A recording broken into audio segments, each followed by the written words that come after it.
Hey, History St. Louis, welcome to our next lesson. Today we're going to be taking a look at some of the early families that moved into the St. Louis area and help establish it into the urban center that it will become. Yesterday you did a web quest on these families, so today it's going to be more of sort of a review. There will be a couple of people that you might need to add notes to, but for the most part, this should be a little bit of a review with a couple added stories for you, just to fill in some of the gaps of their lives.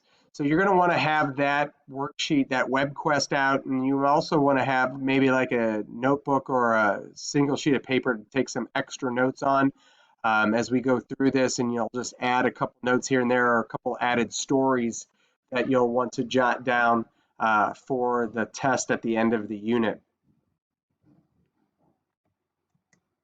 So the first guy that we need to jot down that we did not take a look at it in our web quest is Louis Saint-Ange de Bellerive.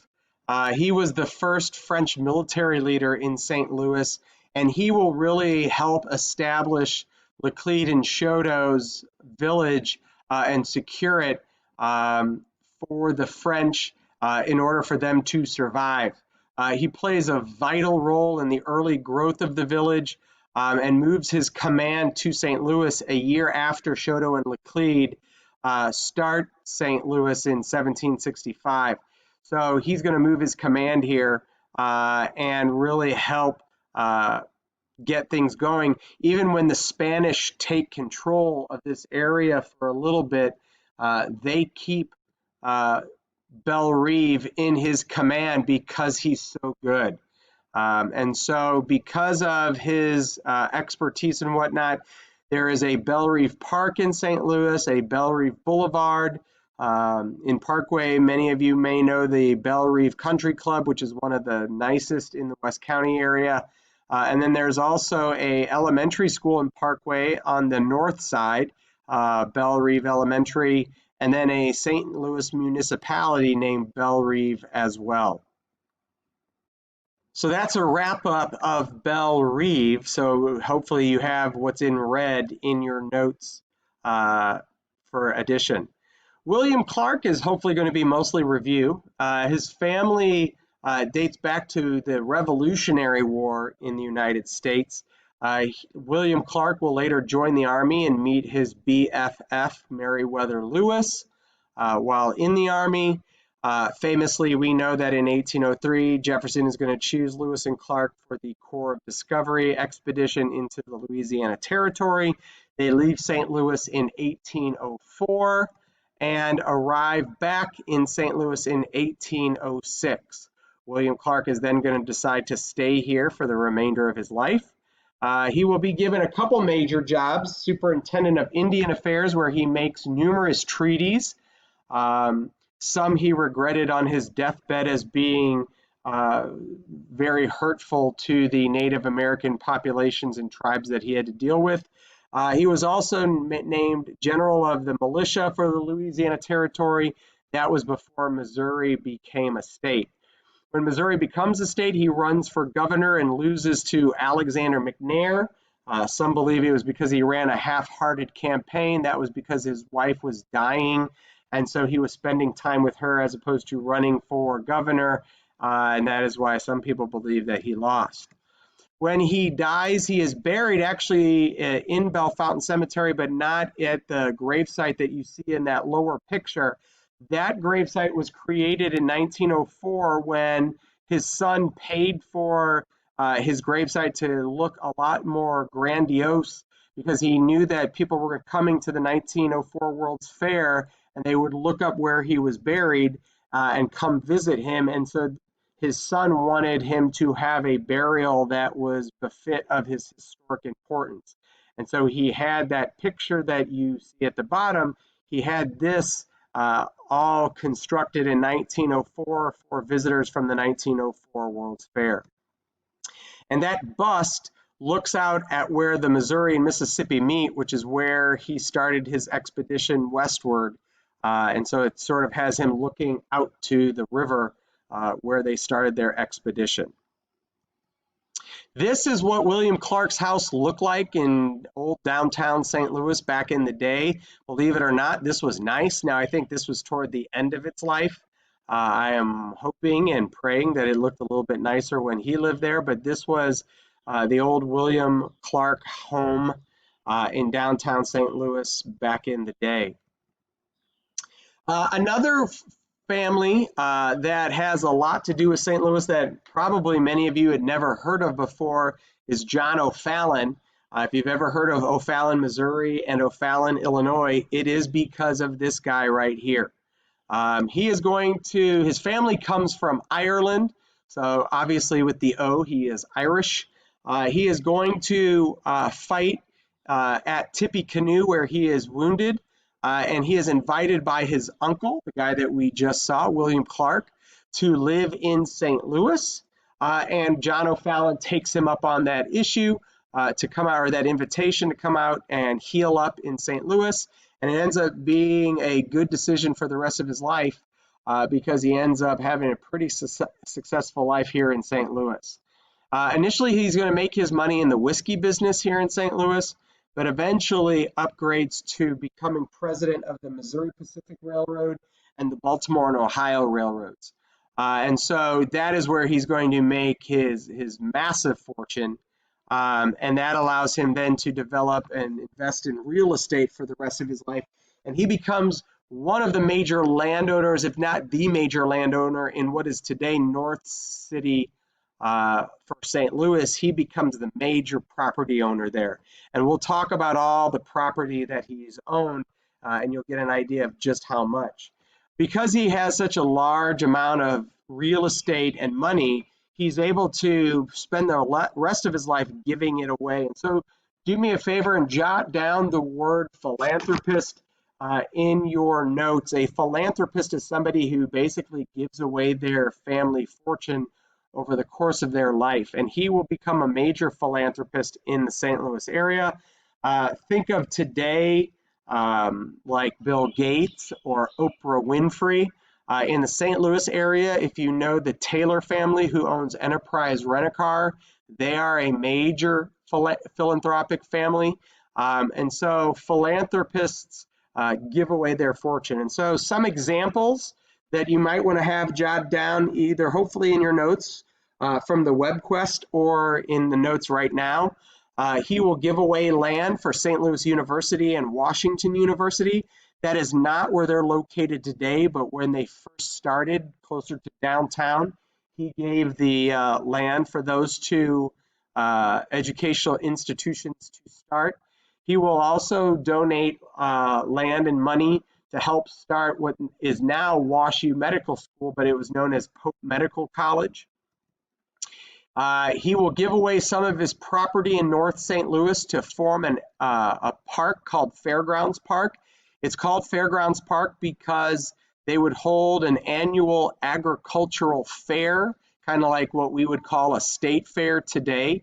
And so that became known as Fairgrounds Park. And then his actual estate, where he and his wife lived, which we'll take a look at in just a second, when they both die, they will turn that estate into a park, which is now known as O'Fallon Park. And so if you know the North St. Louis area, Fairgrounds Park and O'Fallon Park are about 6 blocks away from each other. And they're two pretty nice sized parks. So that's a lot of land that he and his family gave away to the city of St. Louis for those two features. And then he also gave away land to help add on to Bellefontaine Cemetery and Calvary Cemetery, which we will study later this unit. And we'll actually see the gravesite of John O'Fallon.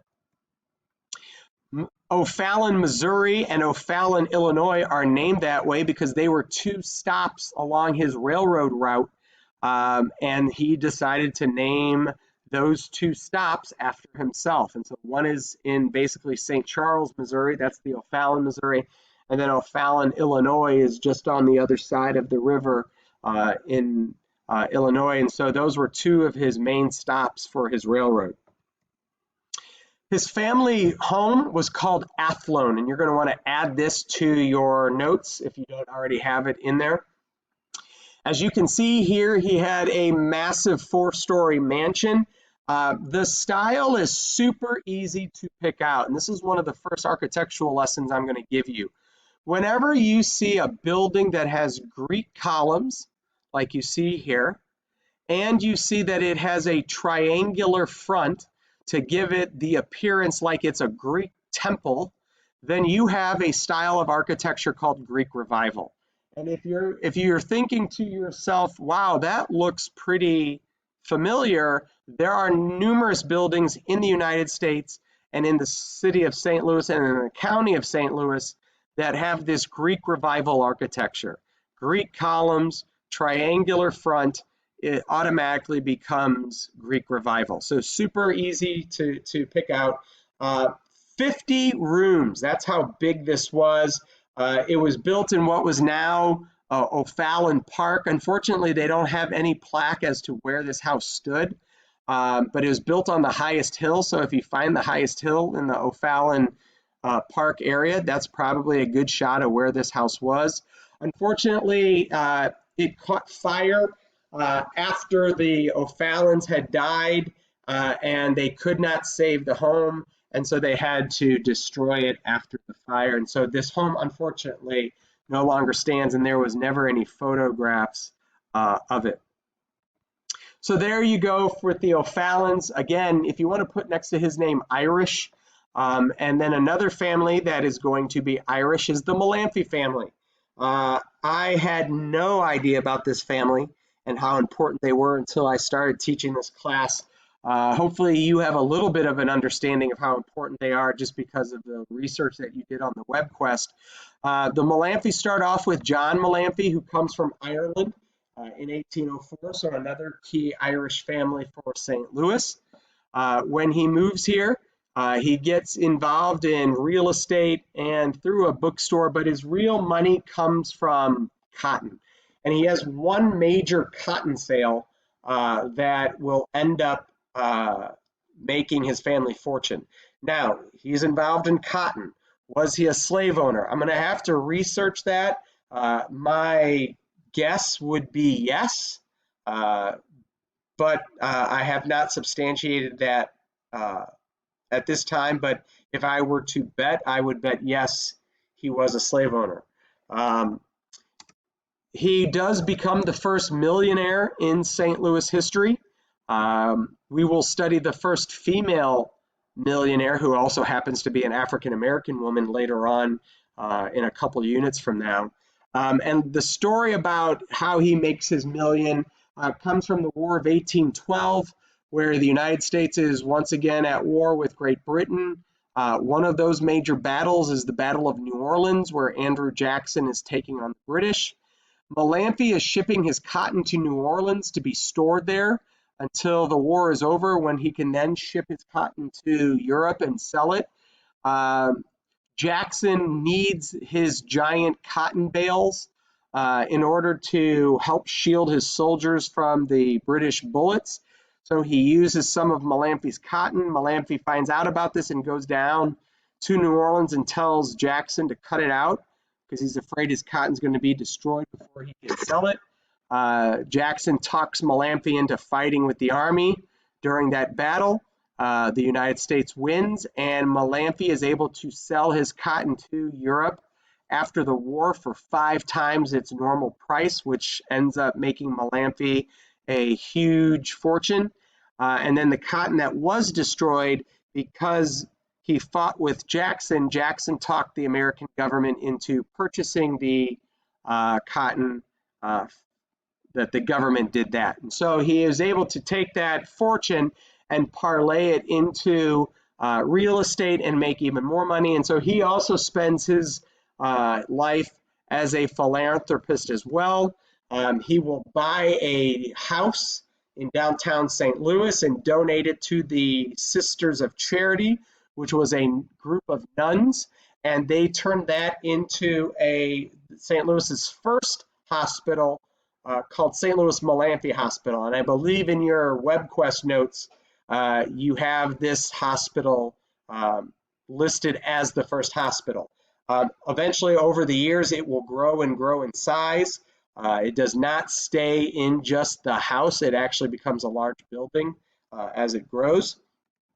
He also buys the Sisters of Charity a house for them to live in and gives them a 999-year lease for $1. So basically doesn't charge them to live in that house. But he does make them run an orphanage for girls out of there.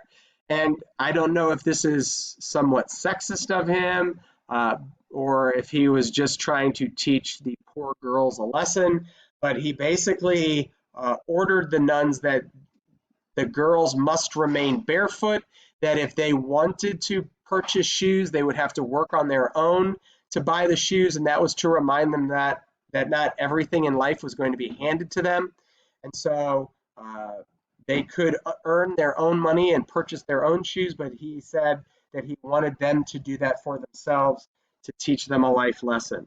The Sisters of Charity still run that orphanage today, but to my knowledge, they do provide shoes now. He had 15 children overall. 8 will be alive when he dies. 7 die before he dies. And we'll take a little bit look at one of those sons, that one son that outlived him in just a second. You're going to want to jot down the name Daniel Page associated with John Malampy. Daniel Page was a baker in St. Louis and would go around and travel around the city selling his bread out of a cart. And one of his customers happened to be John Malampy, and on one sale, John asked him, "Hey, what's the worst thing about your job?" Thinking that he would say the hours or not making enough money. But Daniel Page actually said he hated to turn away poor people who were begging for food because he couldn't afford to give it to them, that he needed to sell everything that he had in order for him to make his livelihood. And so John Malampy said, "Hold on," and he went inside and he came out with $400. And he gave it to Daniel Page and he said, "Every day I want you to make a little bit extra bread and that you can give away to those poor people. And this should last you for a while. And when you run out, come see me and I'll give you another $400. But the deal is that they had to keep this secret, that John did not want Daniel Page to tell people that John Malampy was doing this. And what ended up happening is that Daniel Page got all the credit, that he was credited for making the extra bread and giving it to people. And he ends up becoming such a well-known figure in St. Louis that he gets elected mayor of St. Louis because of all of the positive press that he garnered. And then the story didn't come out until after John Malampy died. Brian Malampy is going to have a pretty substantial life in St. Louis as well. He will become a mayor. He will be named a federal judge. And in his lifetime, he also does some philanthropy. He starts the Catholic charity known as the St. Vincent de Paul Society, which is, I believe now, a Catholic charity that is all around the United States. And he also develops something called the Travelers Aid Society, which opens up a building for immigrants to live in while they're looking for a permanent place to stay. And I'll show you that building here in just a second. So make sure that you have these down under Brian Malampy, either on the WebQuest worksheet or in your own notes. He will also continue to take on the family role of philanthropy, but he was a little bit more flamboyant in how he did his philanthropy compared to his father. One of my favorite stories is about the cow. Brian Malampy was coming home from probably a late night of partying and drinking. He was on his way home early in the morning, late at night, depending on how you look at it. And he happened to run into a girl who was coming home with a cow, or walking a cow in one hand with a rope and holding a child. And he asked the lady where she was going, and she said that she was going to the market to sell her cow that morning because her husband had just died and she needed to sell the cow to help pay some bills. And so Brian Malamphy said, wow, it just so happens I am looking to buy a cow. How much are you selling yours for? She named her price. He paid a little extra and gave it to her. And so she handed him the rope and said, here you go. Thank you. And he said, oh, wait a minute, wait a minute. I actually don't have a place to buy to store or house the cow. Do you have a place where you can keep the cow? And she said, well, of course, it used to be with us. And he said, okay, here you go. And he handed her over another lump sum and said, here's 6 months rent. At the end of 6 months, if I still need the cow rented from you, I will. And so she basically kept his cow, and he paid rent for his cow to stay with her. She asked, well, what do you want me to do with all the milk that it produces? And he said, well, I don't drink milk, so you use it, and whatever you don't need, you can sell. So he basically found a way to give this lady a whole bunch of money to help sustain her while she got her feet back together. The other story is he would go around and buy these nice mansions and fully furnish these mansions in these rich neighborhoods, and then find homeless families to stay there until they were able to find a place of their own. Well, that upset the rich neighbors who didn't like having these poor neighbors with them. And so those neighbors uh, complained to his father, John, and John basically went to Brian and said, listen, you are foolishly giving away our money. Quit it or I'm going to cut you out of the will. And Brian said, nope, I'm not going to stop. And so John cut him out of the will. For Brian's efforts, though, his sisters said, oh, we're going to cut you back in when Dad died. They cut him back in, and so he did get the family fortune that he was supposed to, and he ends up continuing his philanthropic work for the rest of his life. To my knowledge, he never married, and so he died a single man. This is a picture of the Malamphy Hospital once it got going. It cared for all of the government and city patients until the city opened up its own hospital in 1846. So it starts off as a 3-room log cabin, and then it eventually moves into a brick facility, and then comes into this facility until 1846 when the first city hospital was made. And so here's that. The project was funded by John Malamphy, a local philanthropist who fronted $150 for the journey and $350 to start the hospital. So he paid to have those sisters come to St. Louis. It was the first hospital west of the Mississippi and the first Catholic hospital in the nation. So just a little bit more extra information about that hospital. The Travelers Aid Society was also known as the Malamphy Immigrant Home. You can see what it used to look like back in the day. You can see what it used to look like 2 or 3 years ago. But as you can see here, this whole side of the building collapsed, which made the building very unstable. And since then, this building has been torn down because of its instability. So this is what it looked like. This is what it looked like back in its heyday, and this is where immigrants would stay until they were able to find a place to live. And so that's a little bit about the immigrant house for the Malamphys. The next family we're going to take a look at is the Lucas family and the Hunt family and how they end up becoming merged together a little bit. The whole story of the Lucas and Hunts starts with this gentleman right here, Judge J.B.C. Lucas. We have now our first French family. He was born in 1758. They moved to Pennsylvania, and then he is named as a federal judge by Jefferson for the Louisiana Territory, and that is why Judge Lucas moves to St. Louis. So that's how the Lucas family gets to St. Louis.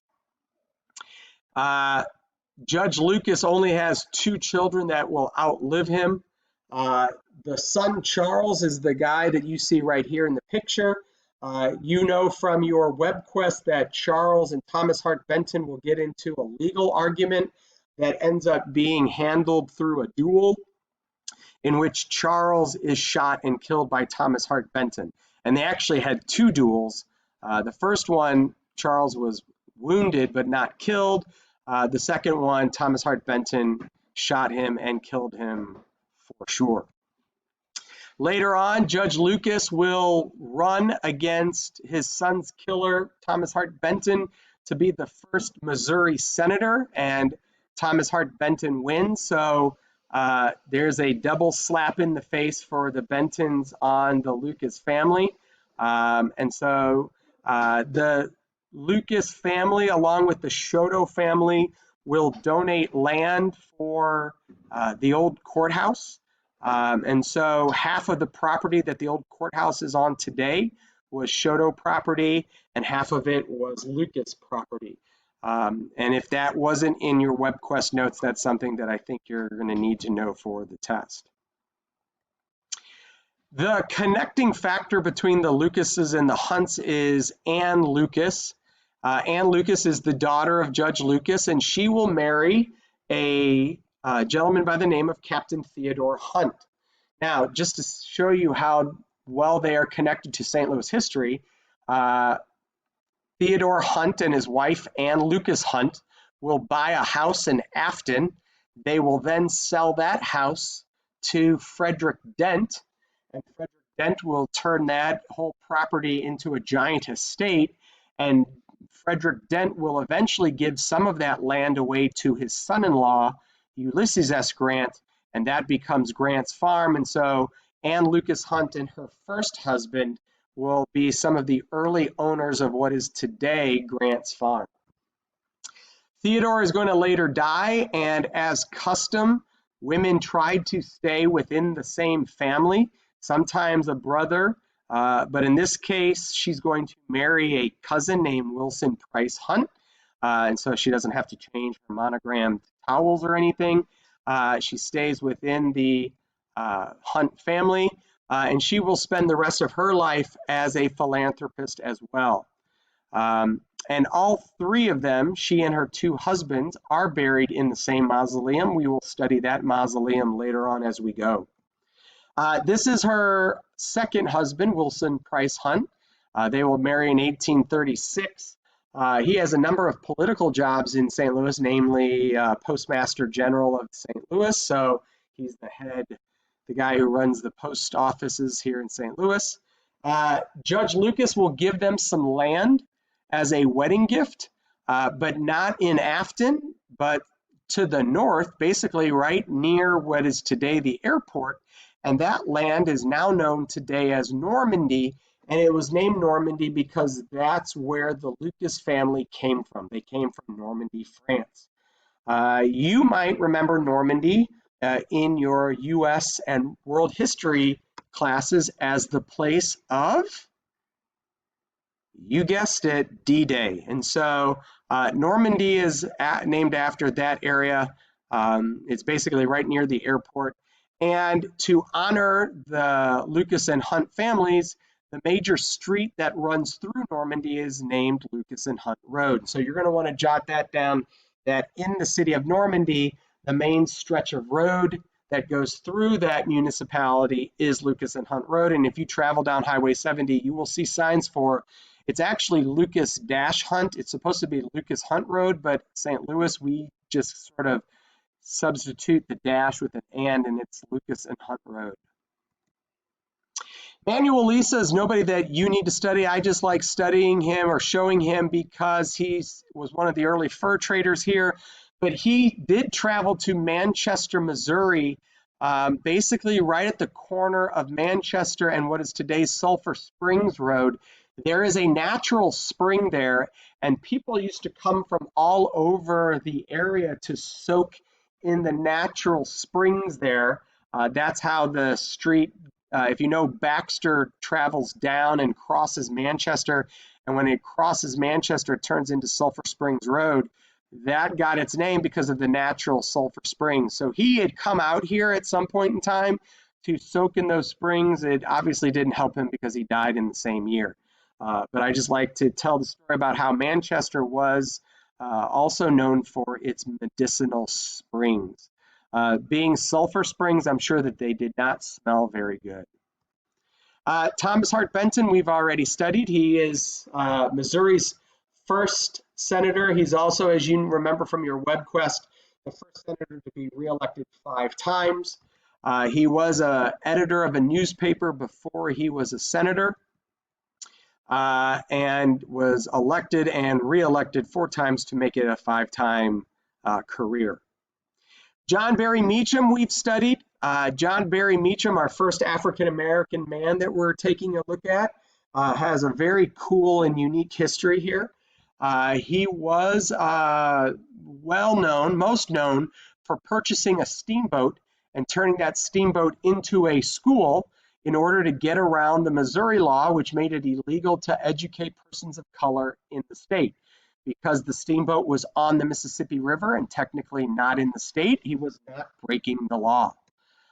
Before that, he was born in Virginia. He was a slave. He will earn enough money being a barrel maker, otherwise known as a cooper, at the age of 21, and he will buy his freedom and that of his father. Later on, he will have enough money through carpenter and cooper skills to purchase the freedom for his wife and children, as well as a place for them to live. He will also open up one of the first African churches. The St. Louis First African Baptist Church is still in existence today at 3100 Bell Avenue. If you Google that, you can see what it looks like today. And then a couple other things. He did publish a pamphlet later on calling for free persons of color across the United States to gather to start vocational education for their children.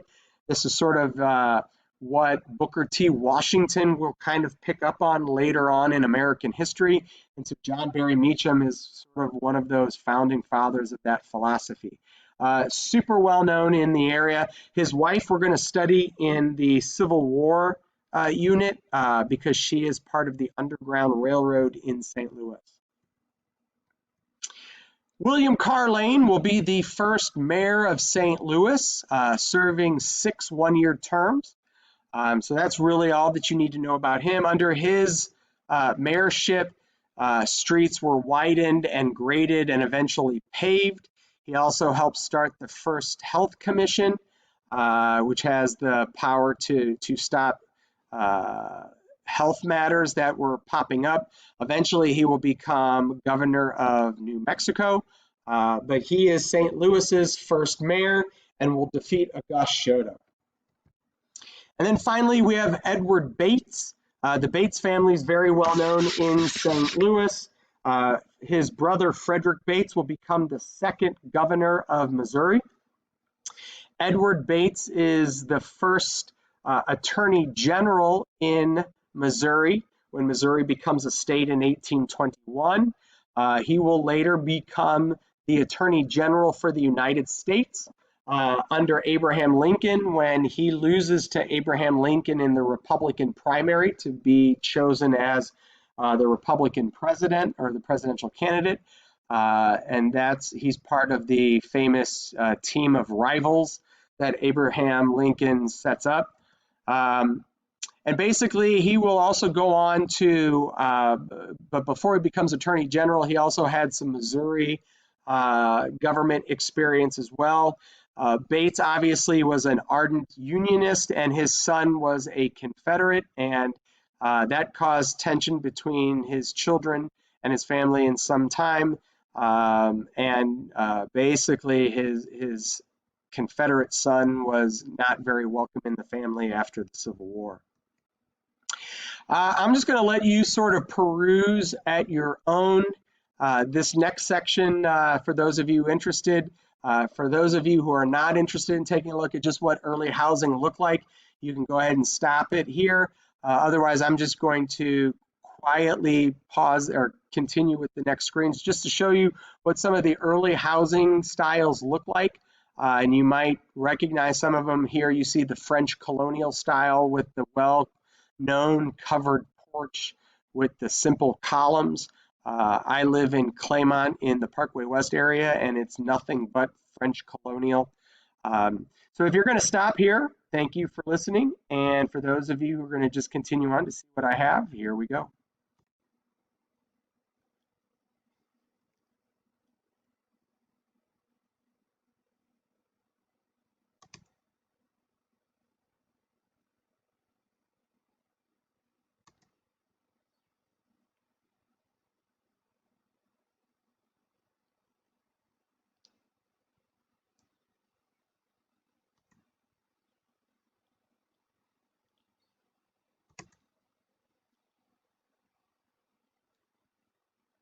This is the Shoto mansion, but it was actually Laclede's house. And then when Laclede died, Shoto took it over and expanded it. So thank you for watching this. Hope you enjoyed it and learned something. See you later.